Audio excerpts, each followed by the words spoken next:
A Comissão da Verdade iniciou ontem os depoimentos de pessoas vítimas da ditadura. Esses depoimentos estão acontecendo nesta fase em sigilo.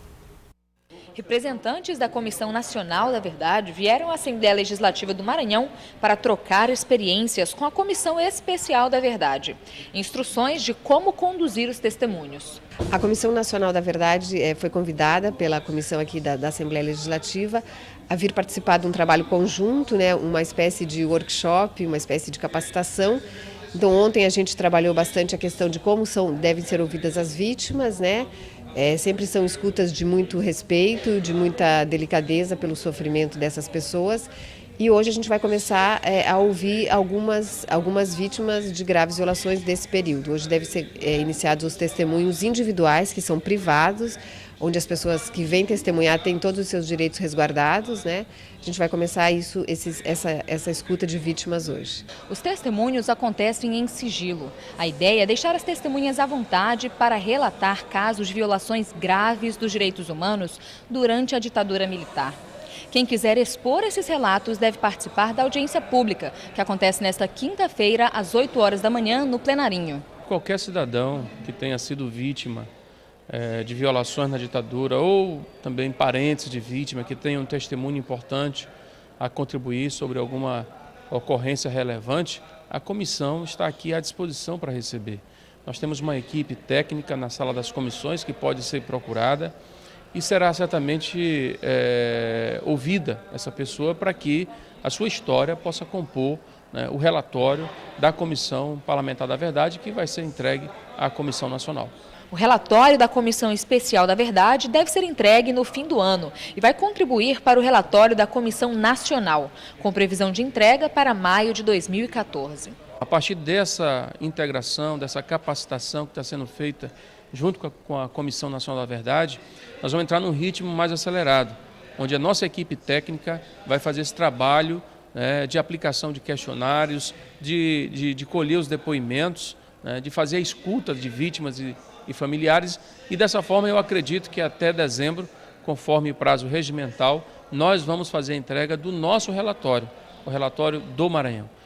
E a partir daí, a Comissão Nacional vai dar o tratamento que é devido para integrar também o relatório da Comissão Nacional. Bom, e o Portal entrevista hoje aqui no plenário da Casa a Glenda Mesaroba. Ela é consultora da Comissão Nacional da Verdade e está aqui em São Luís dando suporte técnico à equipe estadual da comissão. Bom dia, seja bem-vinda ao Portal da Assembleia. Obrigada pela oportunidade de refletir sobre o tema. Bom, Glenda, como é que tem sido essa experiência com a comissão estadual? A comissão estadual ela já vem funcionando há algum tempo e nos convidou para vir aqui trabalhar junto.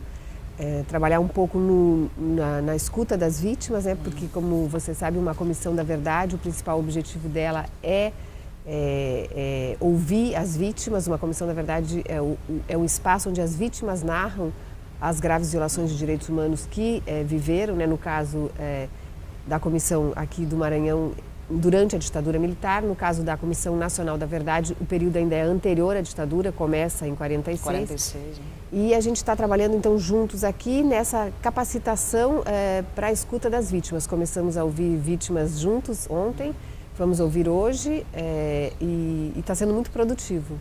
Bom, como é que funciona a Comissão Nacional? A Comissão Estadual ela deve ser um espelho dessa Comissão Nacional, e essa Comissão Nacional ela se divide aí em eixos de pesquisa, em temas, Fala pra gente como é que está funcionando.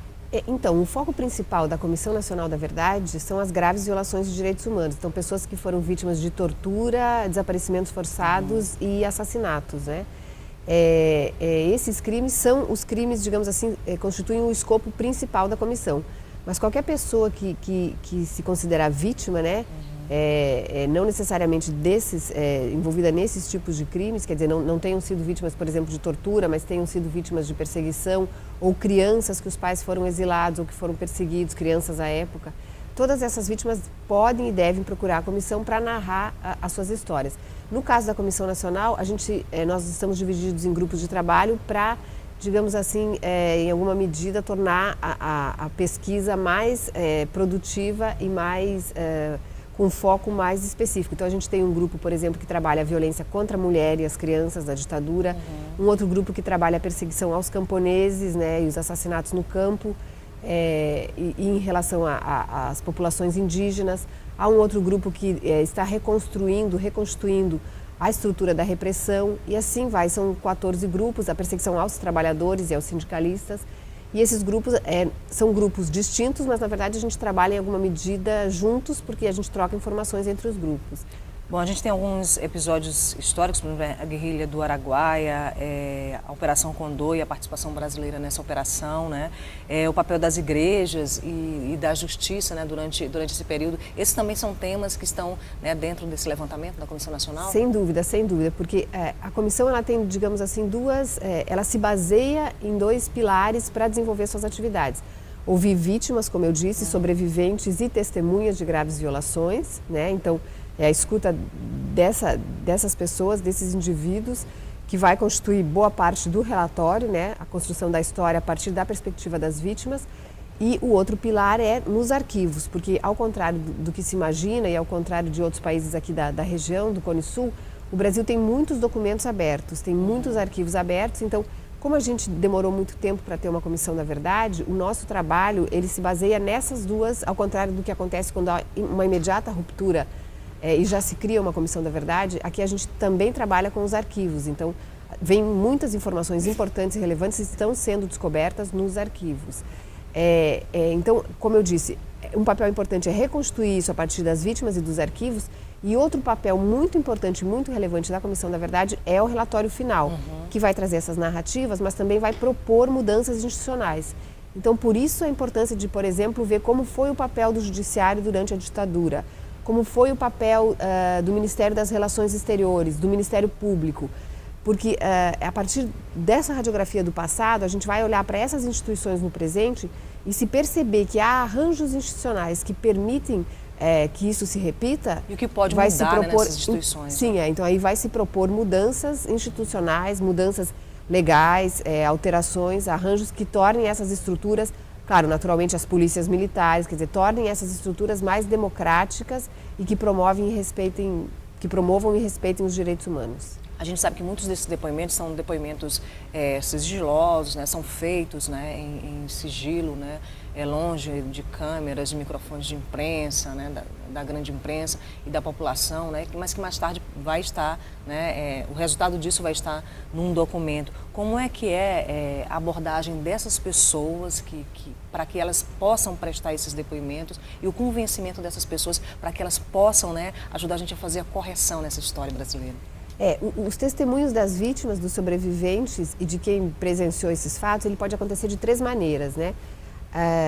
Em audiências privadas, então a vítima ou a testemunha procura a comissão, no caso aqui da Assembleia, ou a nossa Comissão Nacional, ou em outro estado, e narra o que aconteceu, conta o que ocorreu. Isso é uma forma, então esses são testemunhos privados, né? Geralmente acompanhados por 2 pessoas da comissão, são reservados, esses não são acompanhados pela imprensa. Pode haver um testemunho temático, que são audiências, por exemplo, sobre um tema, por exemplo, sobre a tortura ou sobre algum outro tipo de grave violação. E esses podem ser públicos ou privados, depende. E há os testemunhos, as audiências públicas, que essas sim, vítimas, familiares de vítimas que não têm problema, não se sentem tão desconfortáveis, né? Porque sempre é desagradável e sempre é um sofrimento reviver isso, mas que não se sentem tão desconfortáveis e concordam em falar em público. Então, as audiências podem ser públicas, nesse caso, com a participação da sociedade, tem um caráter pedagógico, né, super importante. Mas o que é muito importante ter em perspectiva é que as pessoas que estão assistindo, né, o jornal e que conhecem alguém que sofreu graves violações de direitos humanos, alguém que foi perseguido, foi preso, foi torturado, alguém que é familiar de morto ou desaparecido da ditadura, dessas lideranças camponesas que aqui no estado no estado do Maranhão teve uma perseguição muito forte, né, nessa questão do campo e da propriedade rural. Então essas pessoas devem procurar aqui a Assembleia Legislativa, a Comissão da Verdade aqui da Assembleia Legislativa do Maranhão, para contar a sua história, para relatar o que aconteceu, para que justamente aí a gente possa fazer um trabalho de narrativa que corresponda à realidade do que aconteceu naquele período, né, a partir da voz das vítimas. Glenda, a partir das audiências, mesmo as audiências públicas, né, expondo, elas vão expor essa história, né, elas têm a participação da sociedade, mas elas ajudam a dar essa credibilidade, né, que uma comissão como essa precisa, né, para se fazer essa correção toda? Eu acho assim, uma comissão, na verdade, como aqui a da Assembleia, que foi criada pelo Parlamento, ela já tem credibilidade e legitimidade, né?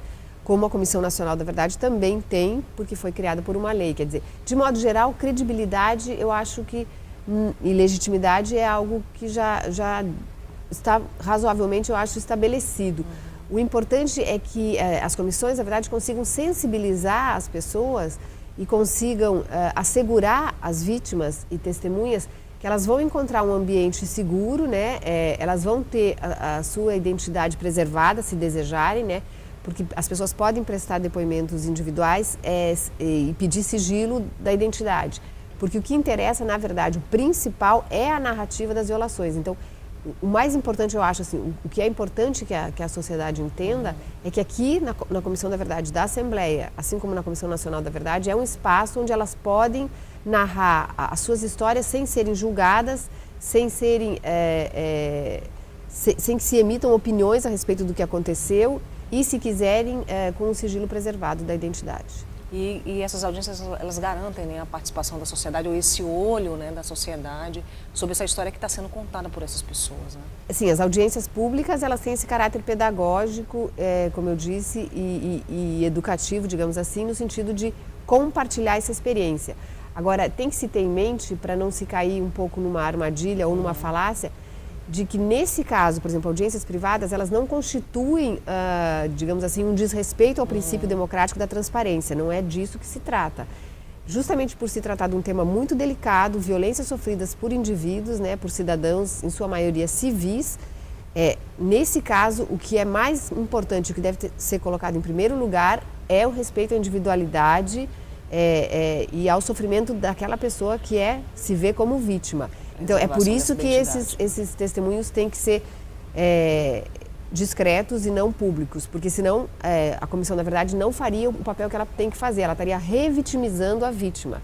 E a ideia não é essa. Então, todos nós que trabalhamos com direitos humanos, nós respeitamos todos os princípios democráticos, somos defensores, a transparência é um valor super importante, mas a transparência não é um valor supremo acima de tudo. Então, nesse caso, no caso das vítimas, a prioridade é propiciar um ambiente acolhedor, um ambiente seguro, onde elas possam narrar os fatos. Daí a necessidade desses depoimentos serem a portas fechadas. Glenda, com esse movimento que a gente viu nas ruas aí nos últimos meses no Brasil, né, que questiona, né, esse país que a gente tem, a gente vê também um questionamento em cima desse conceito de Estado democrático de direito, né? A Comissão da Verdade, ela vem aí como um passo importante nesse campo democrático? País? Sem dúvida, o país, o Estado brasileiro, ele ainda deve respostas à sociedade em relação ao período da ditadura militar, né?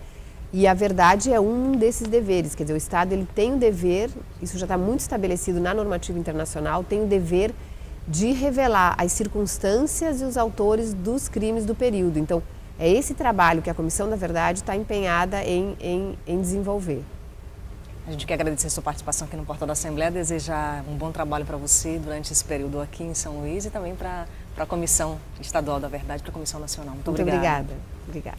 Bom, veja no próximo bloco a agenda da Assembleia Legislativa no dia de hoje. Hoje à tarde tem audiência pública para discutir o programa Mais Médicos. Um instante só.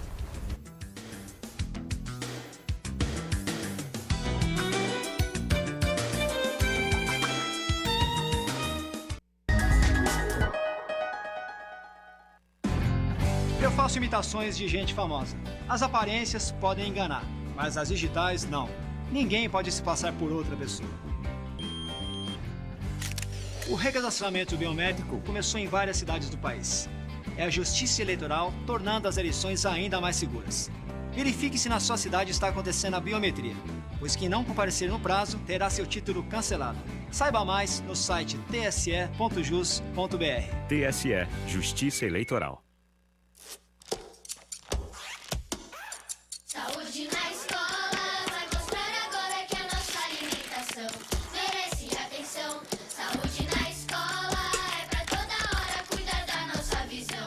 É a melhor lição. Participe das ações do programa Saúde na Escola 2013. Cuidados com a visão, alimentação adequada e atividades físicas. Tudo no ritmo certo. Governo Federal.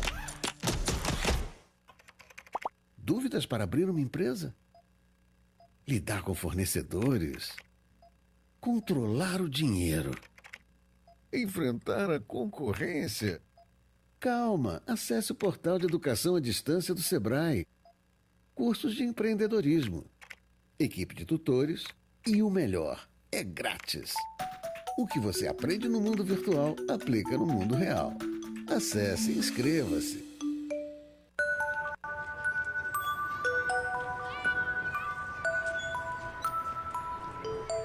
Não é apenas na certidão de nascimento que um pai faz falta. O Poder Judiciário sabe o quanto é importante para um filho ter o nome e a presença de um pai. Por isso, o reconhecimento de paternidade foi simplificado e agora pode ser feito em qualquer cartório de registro civil. Pai presente, o reconhecimento que todo filho espera. Os debates, discursos, votações, o dia a dia do Parlamento Maranhense, você acompanha na TV Assembleia. Direto do plenário na Gibi Aitel, fique ligado nas transmissões das sessões plenárias, segunda às 16h e de terça a quinta, 9h30 da manhã, com reprise às 18h. TV Assembleia, o Legislativo até você.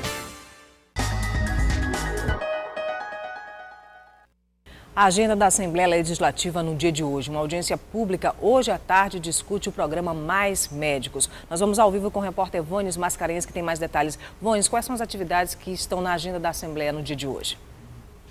Cristiane, iniciamos com a reunião da Comissão de Direitos Humanos, que vai debater soluções e medidas protetivas às mulheres. No caso específico de hoje, uma senhora que foi vítima de violência e abuso na cidade de Viana vai ser ouvida e o depoimento dela vai servir como base para a tomada de providências e também para a elaboração de políticas públicas de combate à violência contra a mulher.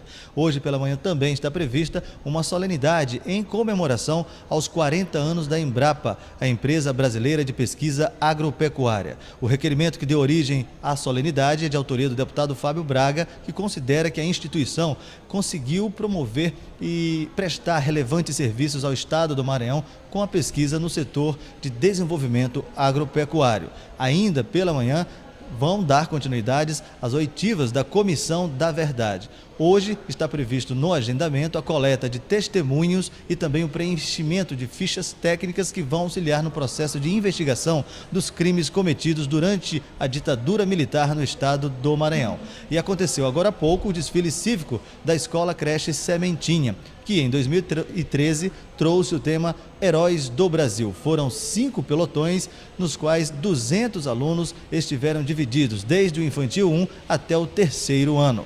E hoje à tarde está prevista às 3h no auditório Fernando Falcão um debate, uma audiência pública que vai discutir o programa Mais Médicos no estado do Maranhão. Ontem, 8 dos 10 selecionados pelo programa para atuarem em São Luís já foram empossados. Eles vão se apresentar e vão atuar na zona rural de São Luís. Regiões como Gapara, que são as mais carentes e reclamam da falta de médicos. Para se ter uma ideia, no posto de saúde do Gapara, que deveria fazer 250 atendimentos por dia, faz apenas 20% desse total. No posto atuam 2 médicos. Com a chegada do integrante do programa Mais Médicos, esse número vai subir para 3. O Ministério da Saúde designou 10 vagas, no entanto, apenas 8 foram preenchidas. O município está aguardando um posicionamento do Ministério da Saúde para saber o que vai ser feito com as 2 vagas onde existiu a desistência. Cristiane. Obrigada, Vônis, pelas informações e a audiência pública hoje que vai discutir o programa Mais Médicos e vai contar com toda a categoria médica aqui do Maranhão e as suas representações. Ela vai ser transmitida ao vivo pela TV Assembleia a partir das 3 da tarde pelo canal 51.2 e pela TVN canal 17. Você também pode acompanhar pela internet na página da Assembleia Legislativa. A Câmara dos Deputados aprovou na noite de ontem, em segundo turno, a proposta de emenda à Constituição 349, que institui o voto aberto em todos os processos de votação no Congresso Nacional, nas Assembleias Legislativas e nas Câmaras Legislativas do Distrito Federal e nas câmaras municipais. Foram 452 votos a favor, nenhum contra e uma abstenção. Apresentada em 2001 pelo então deputado Luiz Antônio Fleury, à PEC foram acrescentadas outras 6 propostas que também tratavam da questão de votações abertas. A proposta de emenda à Constituição aprovada pelos deputados acrescenta 2 parágrafos ao artigo 47 da Constituição. O primeiro estabelece que é vedado o voto secreto nas deliberações do Congresso Nacional, da Câmara dos Deputados e do Senado Federal. Já o segundo diz que o disposto no parágrafo anterior se aplica também às Assembleias Legislativas e dos Estados, a Câmara Legislativa do Distrito Federal e as câmaras municipais. Bom, nós vamos ver agora quais os assuntos que foram destaque na terça-feira aqui no plenário da Assembleia Legislativa. O deputado Raimundo Cotrim anunciou sua saída da base governista. O deputado Otelino Neto se pronunciou sobre a vinda do ministro da Agricultura ao Maranhão e alegou que as iniciativas que culminaram com a classificação do estado como zona livre de aftosa é anterior ao atual governo. Apesar do governo estar fazendo toda esta festa como se isso fosse fruto de uma ação, de ações deste governo, é preciso contar a história inteira e dizer que, na realidade, começou isso no governo Zé Reinaldo, passando pelo Dr. Jackson, e o que este governo não fez apenas foi interromper aquilo que já vinha acontecendo desde então. Então, essa marca, esta palavra precisava ser dita hoje por uma questão de justiça a quem já governou e bem governou o Maranhão, diferente do que acontece hoje. O elevado índice de assassinatos em São Luís foi o tema em destaque no discurso do deputado Rubens Pereira Júnior. O parlamentar citou dados que mostram a evolução dos crimes, que estão batendo recordes de mortes a cada ano. Em 2009, dos últimos 4 anos, desde que a governadora Rosiana Sarney assumiu o governo, foram cometidos 557 homicídios. Em 2010, já aumentou, 586. Em 2011, o número subiu para 603 homicídios. E em 2012, infelizmente, bateu todos os recordes. 716 homicídios. Que era 500, passou para 700 em pouco mais de 3 anos. Para piorar ainda mais a situação, dados como esse do mês de agosto, que confirmam que este ano, mais uma vez, teremos mais assassinatos que no ano passado. Ao final do 8º mês, já tivemos 597 homicídios, praticamente 600. Neste ritmo, daqui a 40 dias, infelizmente, bateremos o recorde do ano anterior. A segunda reunião executiva da UNALI, União Nacional dos Legisladores e Legislativos Estaduais, foi o tema do pronunciamento do deputado Zé Carlos. O parlamentar deu ênfase às ações da UNALI em relação aos abusos das operadoras de telefonia na prestação de serviços. A primeira é que se obrigue as operadoras de telefonia a colocarem os custos pré-pago e pós-pago no mesmo valor. E a segunda ação, ou dentro dessa mesma ação, o segundo pleito é que seja extinta a taxa de interconexão. Porque, na realidade, nós já falamos aqui por diversas vezes, o custo que é o custo da telefonia no Brasil, a taxa de interconexão que nós pagamos, que deveria já ser extinta, além do que pagamos no pós-pago, mais caro do que no pré-pago. Quando se paga adiantado, se paga mais caro. O deputado Raimundo Cotrim anunciou sua saída da base de apoio governista. O parlamentar discorreu sobre os motivos que o levaram a tal decisão.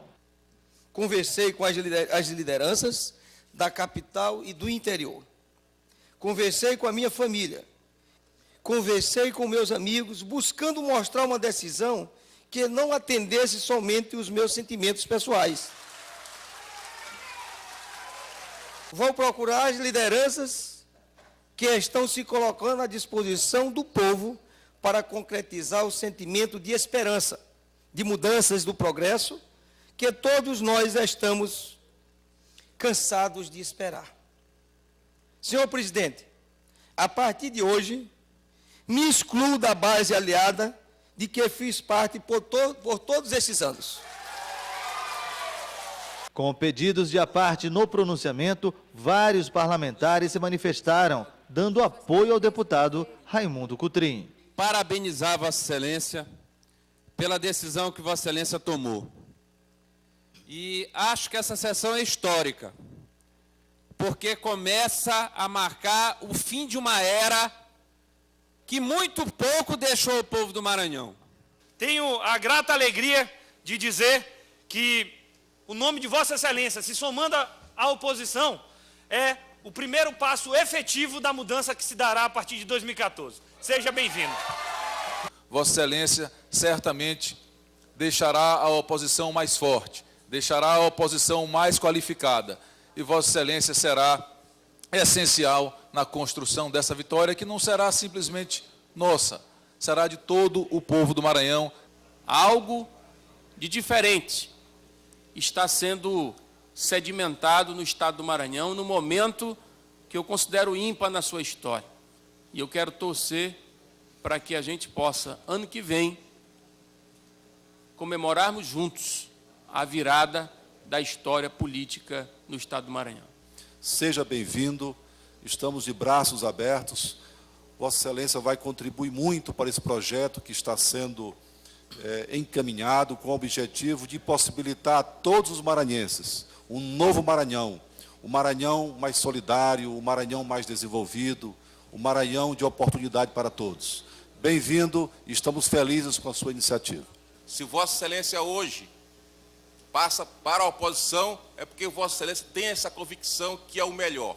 Eu discordo da posição de Vossa Excelência, mas respeito e desejo sucesso a Vossa Excelência e iremos travar aqui uma discussão, a discussão política, mas sempre com respeito que Vossa Excelência sempre mereceu da minha parte e a minha amizade. Quero desejar a você um caminho brilhante, como sempre foi o seu caminho, desejar sucesso no novo partido que você vai ingressar, na posição, e eu tenho certeza que você deve estar motivado por sentimentos que você já explicitou para mim, de ordem pessoal há muito tempo, do qual eu guardei. Fica aqui o meu apoio e o desejo de sucesso, para que Vossa Excelência tenha sucesso na decisão que Vossa Excelência tomou, que é se filiar ao PCdoB, que eu tenho certeza que quem mais ganha nesse momento no Maranhão é o Partido Comunista do Brasil, recebendo o deputado Raimundo Cotrim. Onde Vossa Excelência estiver, vai ficar bem. Justamente por tudo que eu falei, pelo compromisso, pela sua seriedade, pelo seu trabalho. E eu acho que todos nós aqui, seus colegas deputados, só temos que lhe desejar sucesso. Independente de partido, de ala ou de grupo político, tenha certeza de que julgamos Vossa Excelência um patrimônio do Maranhão como cidadão ou como político. Em qualquer lado onde Vossa Excelência se encontrar, sempre será reconhecido como um grande cidadão. Na semana que antecede o aniversário de São Luís, a TV Assembleia faz um passeio por locais que não passam despercebidos na cena da cidade. Nós vamos fazer um passeio ao Museu Histórico e Artístico, um tesouro do Maranhão.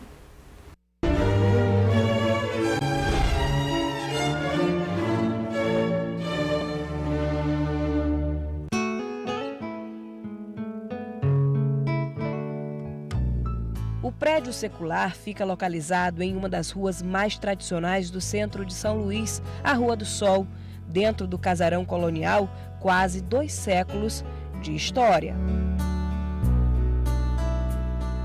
Em ambientes que nos arrastam para outras épocas, conhecer o museu é como fazer uma viagem no tempo. Sala de visita, de música, escritório, típico do fim do século XIX e cozinha. No quarto principal, cama, berço e oratório. Na enorme varanda, uma mesa digna de um palácio medieval. Neste outro espaço, uma galeria com fotografias de personalidades do Maranhão. O museu guarda também uma sala dedicada a cristais e porcelana, além de um ateliê com máquina de costura e um exuberante jardim. Uma casa de época que até hoje retrata a vida e os costumes de um passado glorioso do Estado. A proposta do museu é essa, é fazer a contextualização desse acervo aqui exposto com a história da sociedade maranhense, para que o visitante, quando chegue aqui, ele se perceba como sujeito dessa história, né? Então, essa é a nossa proposta, que o museu venha realmente falar do estilo de vida, de como viviam as famílias no século XIX. Né? É uma volta ao passado para que a gente possa entender o presente e ter uma perspectiva de futuro. A museóloga explica que o grande desafio é transformar cada canto do sobrado em espaços de interação social. A museologia social é exatamente isso, é pensar na comunidade, né? É pensar no patrimônio, é pensar realmente no território como um todo, para que a gente possa construir realmente essa história e ter condição de mostrar para a comunidade. Cláudio é do Rio de Janeiro. Apaixonado por museus, o engenheiro diz que o Museu Histórico e Artístico é um patrimônio privilegiado dos maranhenses. A grande indústria do presente e do futuro é a indústria turística. Então, eu acho que a questão do museu está muito imbricada com a formação cultural do povo, que deve vir da base, e a questão da indústria turística. Eu acho que o futuro está aqui. O passado está, mas o futuro também está. As coisas estão ligadas. Clássico, grandioso, imponente. Descobrir o Museu Histórico e Artístico do Maranhão é mais do que receber uma lição de história, é sensação de pertencimento, é perceber que o tempo se encarrega de fazer as suas próprias mudanças. A comunidade, de um modo geral, chegar ao museu e ela ter essa ideia de pertencimento, de que isto aqui não é nosso, não é de quem trabalha aqui, mas é do povo maranhense, né? E através desse acervo, dessa história, dessa memória que é contada aqui dentro, ele se sentir também corresponsável, ele se sentir guardião, porque, na verdade, o primeiro guardião do acervo, do patrimônio, é a comunidade.